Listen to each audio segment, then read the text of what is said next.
Hello, welcome to another AQA GCSE video tutorial. In today's video tutorial, we'll be focusing on answering the Elizabethan England "How convincing is this interpretation?" question. The "How convincing is an interpretation?" question is the first question that will appear in the examination booklet for Elizabethan England. A reminder, you can practice multiple versions of this question using the guide to GCSE history exam questions located on the shared area. The first thing to make sure is not to panic. Inside the exam paper, there will be a separate interpretation booklet, an insert if you will. You can see the front of this on the right hand side of the screen right now. Turn this over and read through the interpretation. Again, you can highlight and annotate whatever you wish onto this, and I would strongly encourage this when looking for things to talk about in this question.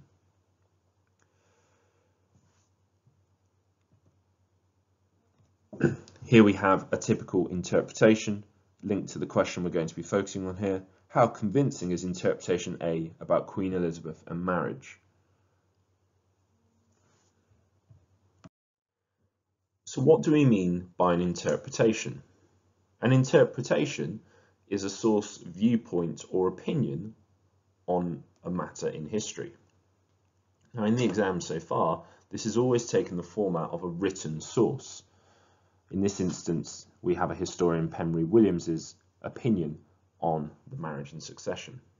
But just to be mindful and not to be thrown off guard, that an interpretation could also be a picture, a representation of a particular event in history. You would use the same skills when analysing, but rather than focusing on quotes in the written source, you might focus on key features in the picture to describe as your evidence. So what do we want to be looking for within the interpretation that would be considered beneficial, highlighting when reading it through? I've seen time and time again when someone has gone through an entire source and highlighted the entire thing, almost colouring it in. I've also seen it where people have left it without any annotation, making it far more complex moving forward. Essentially, we're looking for the interpretation, in this instance, Penry Williams's arguments and opinion on the matter of marriage. Read through the source and see if you can locate the main line of argument or opinion provided. We are looking for two elements to consider in the exam question.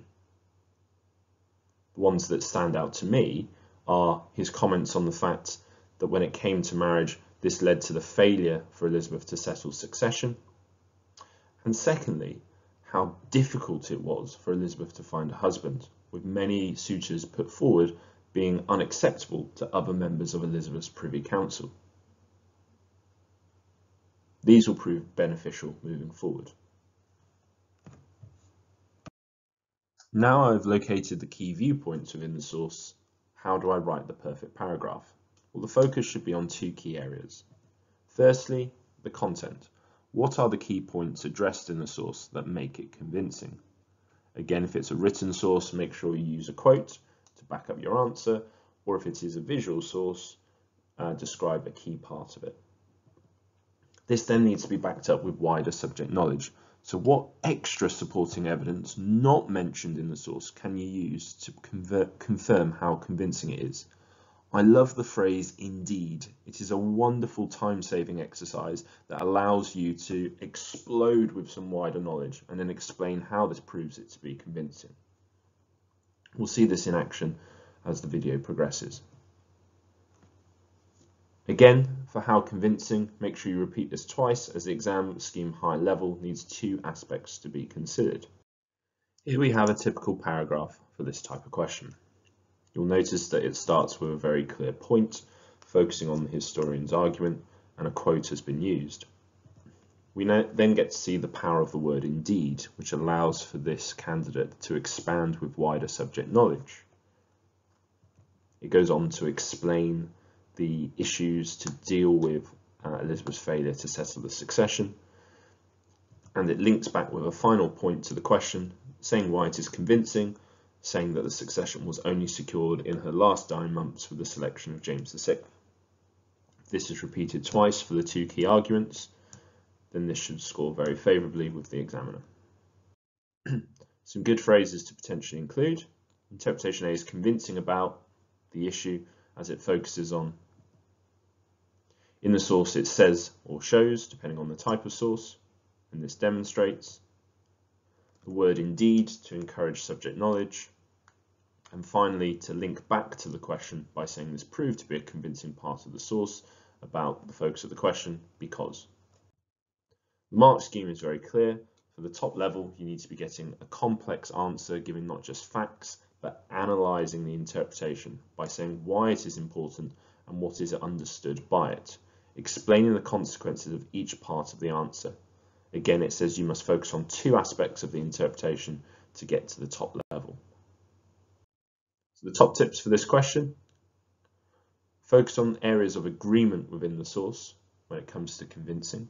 It is far too easy to basically say that this interpretation is not convincing for things not mentioned in the source, and that is not what the examiner wants to happen. And make sure it is backed up with further subject knowledge. Try and make sure that you use the word indeed as a short, time-saving exercise to allow you to move on quickly and add further subject knowledge to the issue in hand. Thanks for watching. I hope you find this beneficial to your exam practice. Practice makes perfect, so see what you can do with this type of question.